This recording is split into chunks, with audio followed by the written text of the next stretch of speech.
really easy brakes.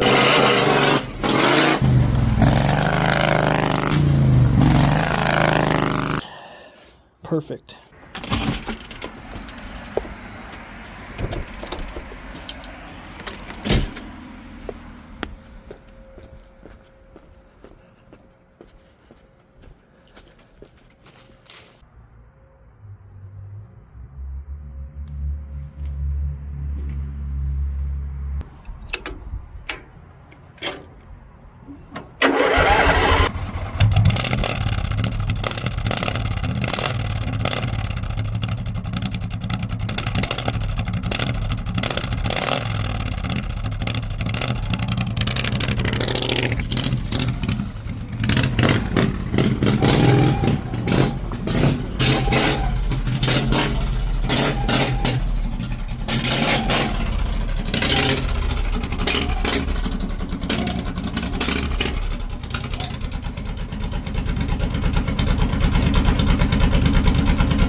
What's up, guys? It's Gary. So today I'm going to show you guys a really easy way to set brakes up on these machines using the stock transmission parking brake.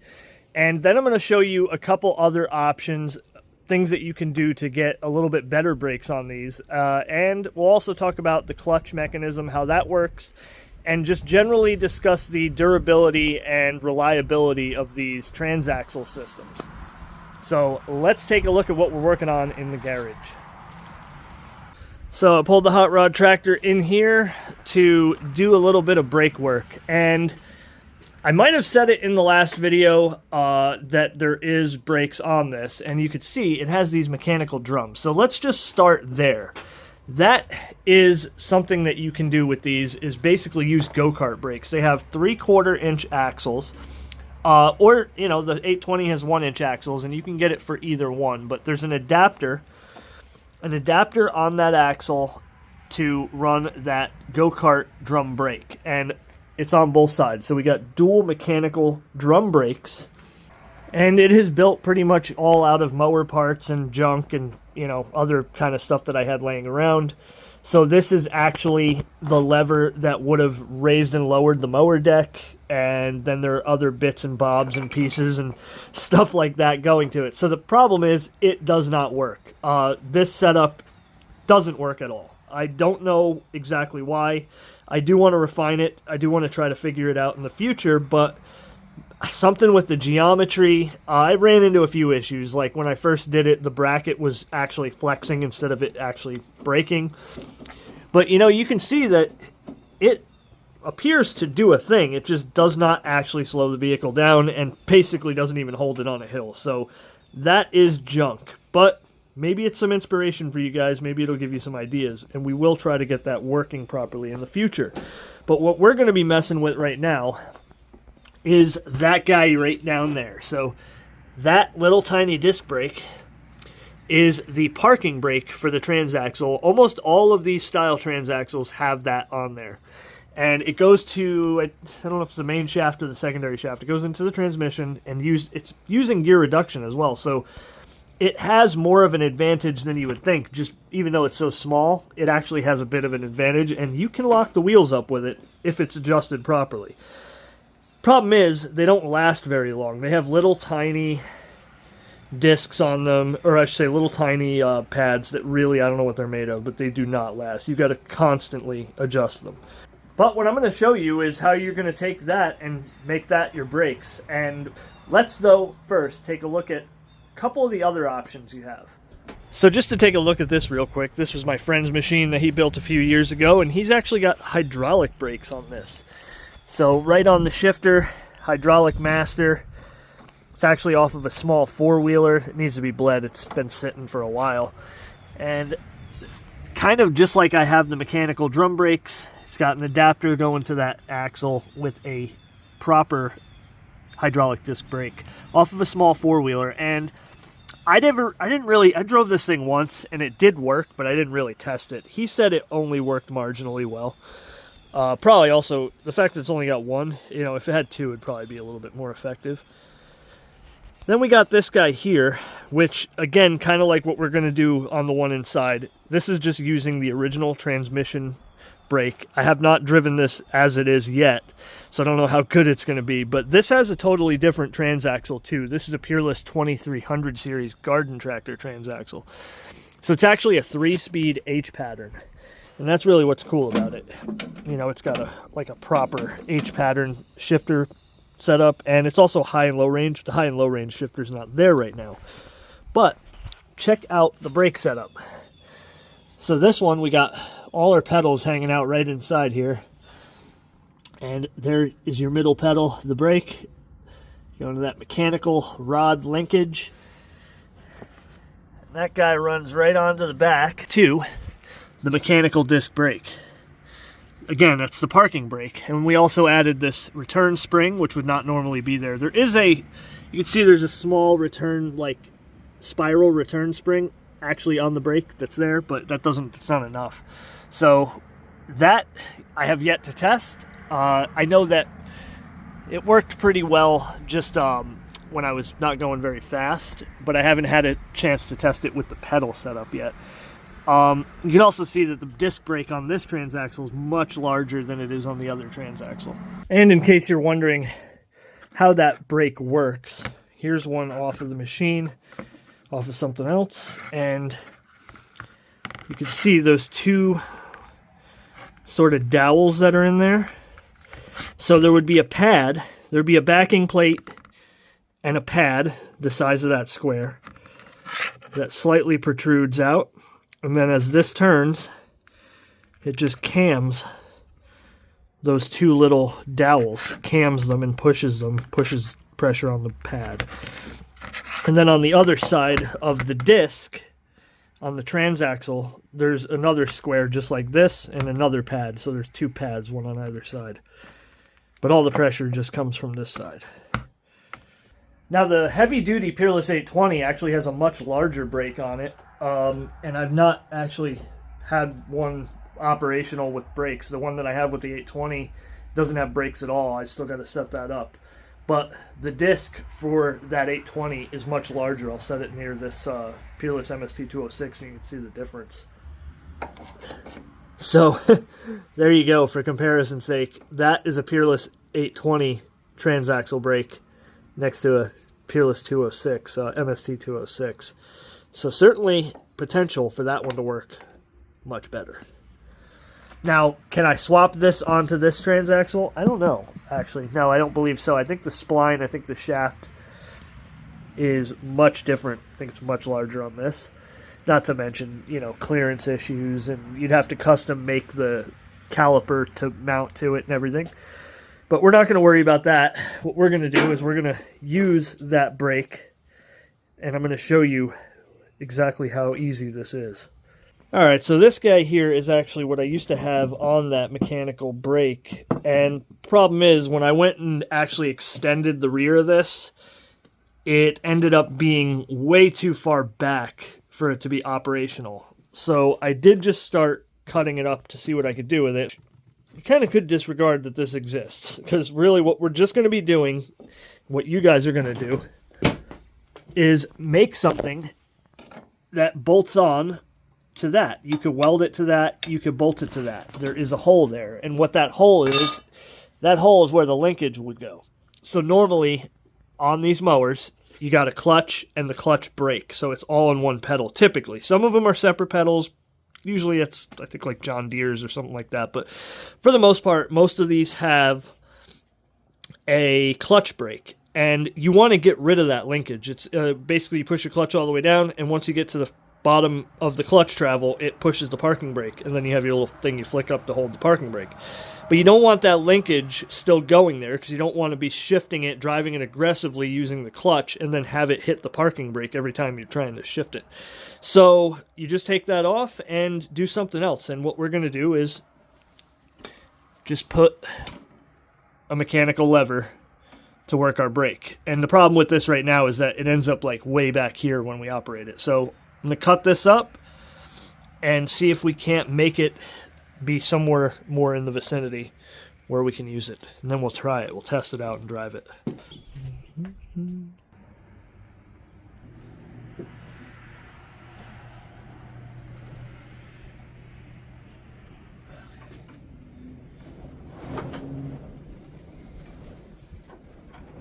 slight change of plans, I think, depending on how this works out. So this is just a random piece of I don't know what. I got 2 of them.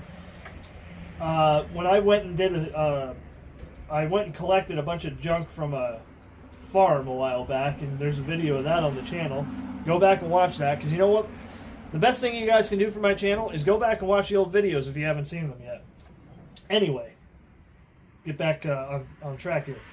I don't know what this is, but this old piece here, it just seems kind of silly to cut that off there. This is like hollow. It's not very strong. I just reinforced this part the other day to use this. Really, this is just kind of junky, so I kind of want to just start over. I was looking at this and I'm saying, you know what? That fits that hole perfectly on that transaxle brake. So I just got to chop this piece off so it'll fit. This is very strong, solid, whatever it is, steel, I guess. Probably zinc coated or something. So we're gonna have to grind that off to weld to it. But we're gonna chop this off. I think that'll work like that. And the bend is to get it in the right position. And what we'll do is we'll still have to take our threaded piece here and figure out where it's got to go and weld it on. And then we'll just chop these off too. So let's chop the end of this off and see if this will work.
Hey, just a quick break from the action, guys. I just wanted to go ahead and say thank you to everybody who subscribed. The channel just reached 10,000 subscribers last week.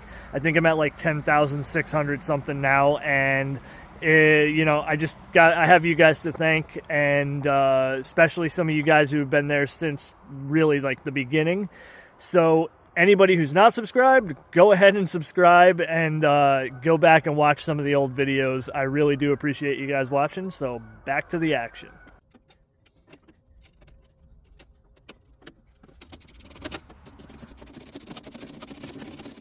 All right, now we got it on there. We just need to adjust that brake. So typically these have a center adjustment bolt right here. It's like a 1/2 inch. And just turn that in a little bit, and you'll listen for drag, and you'll kind of get an idea where the sweet spot is, and then you'll have to adjust it every 5 minutes because they really don't last long. You know, if you could make like a custom brake pad out of an actual brake pad, it'd last longer, but they you know, they work for a little while, and then you got to adjust them and we'll see how it is. So, you know, right now you can see that it has brakes. It's locking the wheel right up. Yeah, so try to get you guys to see what I'm talking about. That guy right there is your adjustment. So literally just give that a little bit of a turn. Make sure it's not dragging.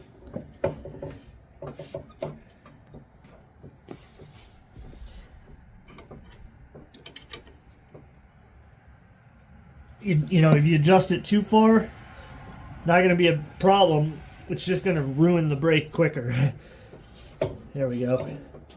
You can see that there's not nearly as much travel once it's adjusted a little bit more. Alright, I'm going to give that a try. Alright. Perfect. Right where we need it.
How do you like them brakes?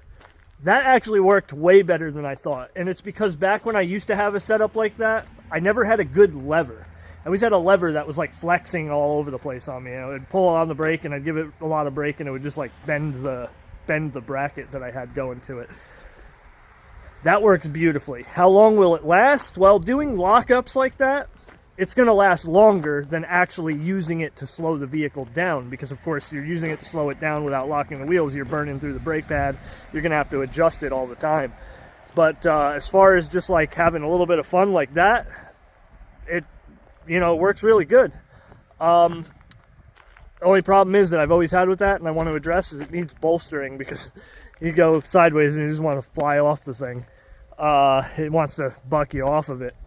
So another comment that I saw a few times was about pulley swapping, and that is how you make these things fast. So if you don't know, the engine drives the transaxle with a belt drive, and the clutch is simply a spring-loaded tensioner, tensioning the belt. When you clutch it, you're releasing the tension on the belt.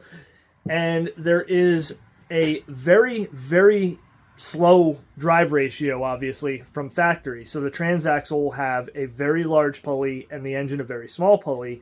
And more or less what you're doing is you're kind of just reversing that drive ratio. The pulleys are available online. You can get them on Amazon or eBay. You can go right to Tractor Supply and get pulleys. And I'm going to show you exactly what that stuff looks like right here. So this giant pulley is actually what is on the transaxle. Normally, stock, your transaxle has that giant pulley. And then you can see here's another one right here.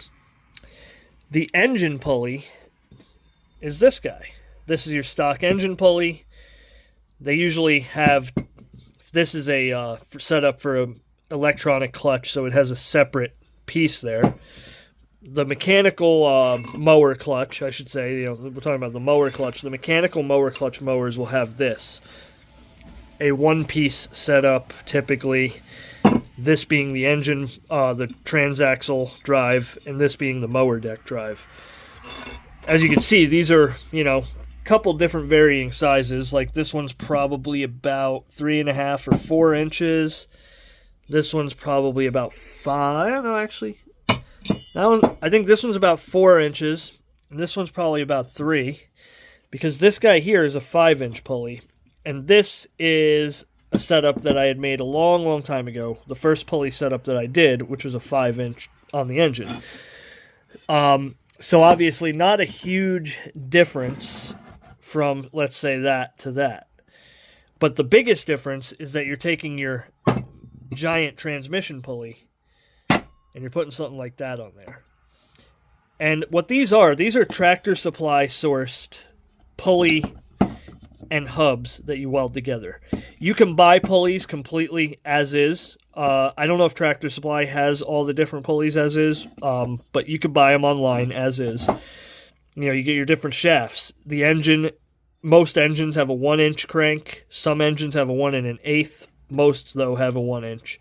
The Transaxle is a 5-inch, or a 5/8 inch shaft on the Transaxle. Pretty much all of them are.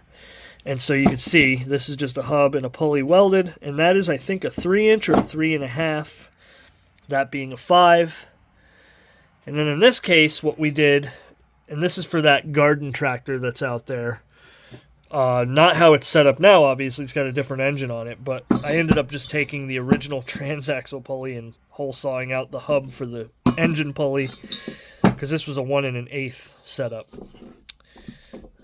So, you know, that's an option, but getting it straight and not having it wobble, not going to be easy doing it that way.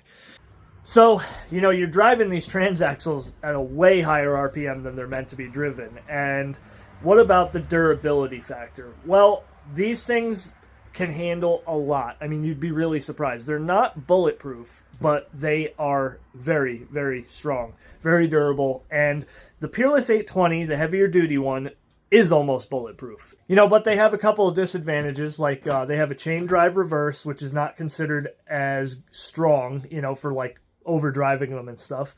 But I wouldn't overthink that. I mean, if you're not using the thing for like competition mower racing, I wouldn't be concerned about the chain drive reverse. The other thing is they're grease transaxles. So most transaxles had grease in them instead of gear oil. And what that means, though, is that there's no good seals on it. It doesn't have like really nice like axle seals. So you go in there and you take the grease out and you add gear oil, and now you have a leaky axle seal. Then, you know, whereas the MST206 is a factory gear oil transaxle. It has gear oil in it, and it has actual seals on it, on the axles. So that's already much better. And then also the MST206 has a gear drive reverse. So there's nothing to worry about there. Now, when it comes to what can happen, what can go wrong, well, it's not the extra RPM. It's not driving them so hard that really wrecks them. It's more like hard shock loads, like launching. I've actually only blown one up. I had the machine over here, the hot rod tractor. I've had that thing for well over 10 years, not in its current configuration, but over different, you know, kind of mod states. And the engine on it, by the way, original engine, I beat the hell out of that engine past 4,000, 4,500 RPM, and it's still fine. But the Transaxle, I went through one Transaxle, and it was, I had a different pulley set up on it with a very small Transaxle pulley, a little bit smaller than I have on there now. And I launched it in third gear in the driveway here, and it just blew the whole input shaft and everything right out of the top of the Transaxle, and that can happen.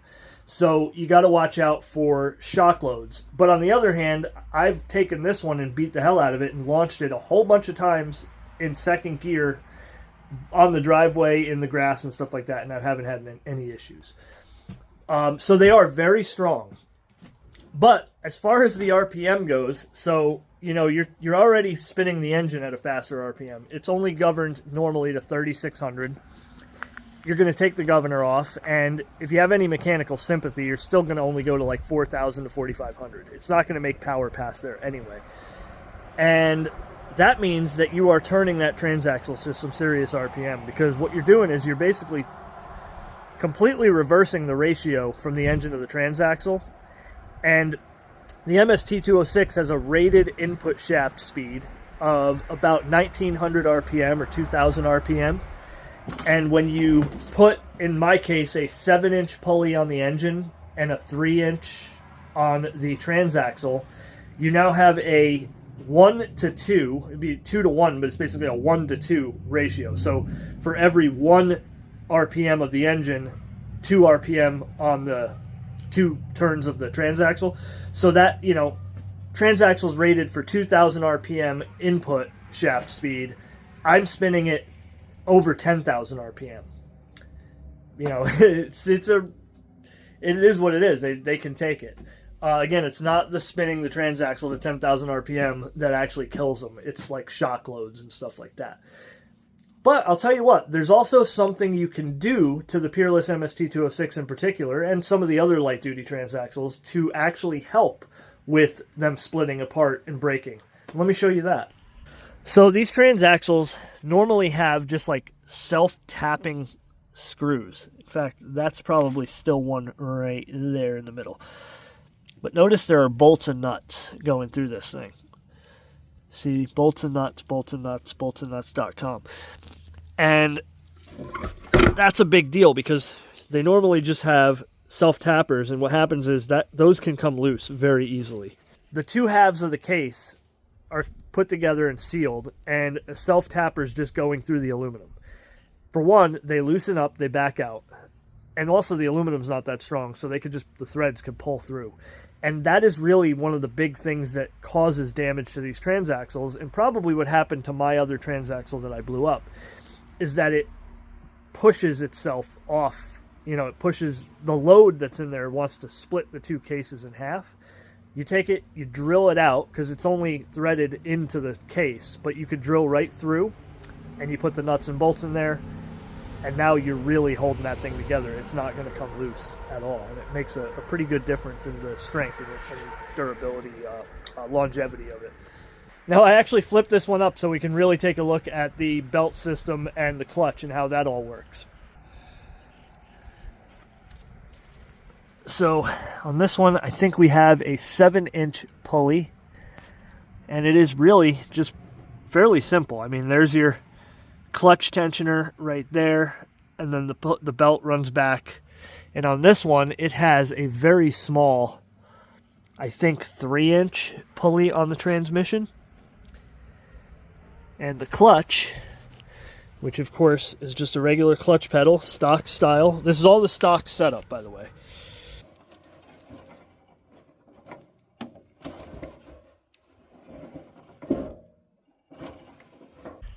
And the other thing is, this has been modified a bit. So that guy right there, you can see where it's been welded. And then the spring is right there. And so that just gives the clutch a lot more tension. So adding that extension, which normally the spring would go, I think right there, there's those holes right there. Normally the spring would go there, and then actually, I don't even think it goes across. I think it normally, yeah, I think it goes across, I'm not sure. And with the different transaxle style on this, it actually has a horizontal shaft engine going to a horizontal shaft in the transaxle, but mostly it's pretty much the same. Same kind of setup, just sideways.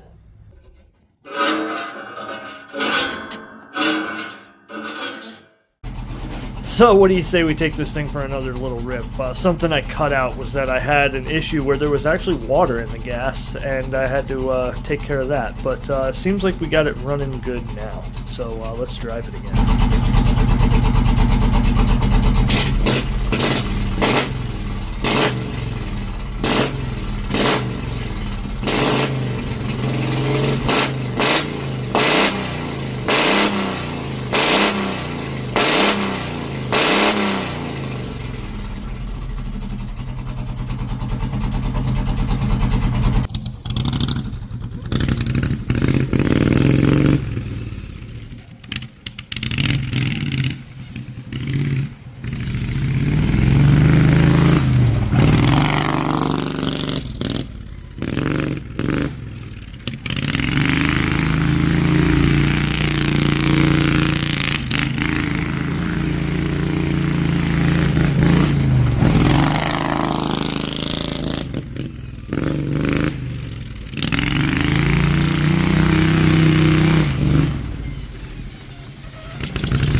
foot flipped off the clutch.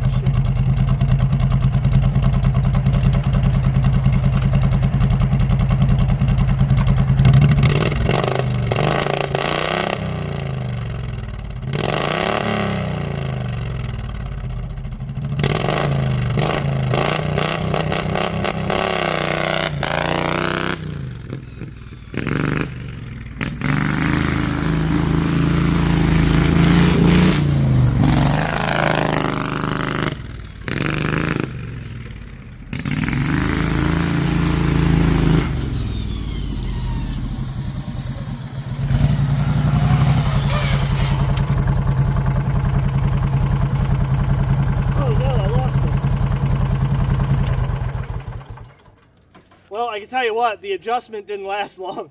I really had to rail on. Every time I went, I had to pull way harder. Still obviously working, but there's way more pull. Like I told you, it's not going to last long. If I can get, if I can take like an old brake pad that has good meat on it, cut it, avoid asbestos poisoning, and then make a little pad, and then, you know, maybe it'll last longer. But definitely a success. Just, you know, a short-lived success. And man, I got to go through this thing and figure out what's going on with it, because even besides the fact that it seems like there's intermittently water happening here or something, it's down on power. Like, just overall, it sounds clean. Like, it's not like it's down on power because it's cutting out, like, from water. It's just generally just not, well, you know what? Yeah, maybe it has more traction right now because the grass is pretty grassy. I don't know, it's definitely down on power. But I got some other engines. I got more powerful engines we could try on it. Got a 25 horse Kohler, and I got a Tecumseh V-twin, but you know, saving them for other builds. But I was also thinking we could try and do like multiple different engines on this chassis just to see what it's like, trying to change it up. Or build a whole other chassis just for engine testing. I don't know. But on that note, guys, that is going to do it for this video. I tried not sniffing this whole time, but as you can see, I have chronic runny nose. And I don't know if I got any more napkins in here, but a lot of comments in the last video. Blow your nose. I did. I blew my nose 100 times in that video, and realized later I could have edited out all those sniffs. I didn't realize how bad that was. But anyway, go ahead and subscribe if you're not subscribed. Share the video with your friends. Like it, and comment down below and let me know what you think about the brake setup. What could we do differently, and what do you want to see next? And if you guys were here for the truck stuff, I'm not done with that. There's more videos coming with the truck. I did get one comment about the Camaro. Winter's coming. I don't know what we're going to do, if anything, this year on that, but I definitely will be getting to that Camaro at some point. You guys can look forward to that. Well, I don't know when it's going to be, but trust me, there will be some content with that. Sometimes I just talk out of my ass and I make things up, so I'm kind of just promising you guys things that may or may not happen. But definitely truck stuff will happen. This kind of stuff will happen, and more. So, wow, I really just rambled on a whole bunch, didn't I? Thank you guys for watching. I will see you next time. I hope you could hear all that.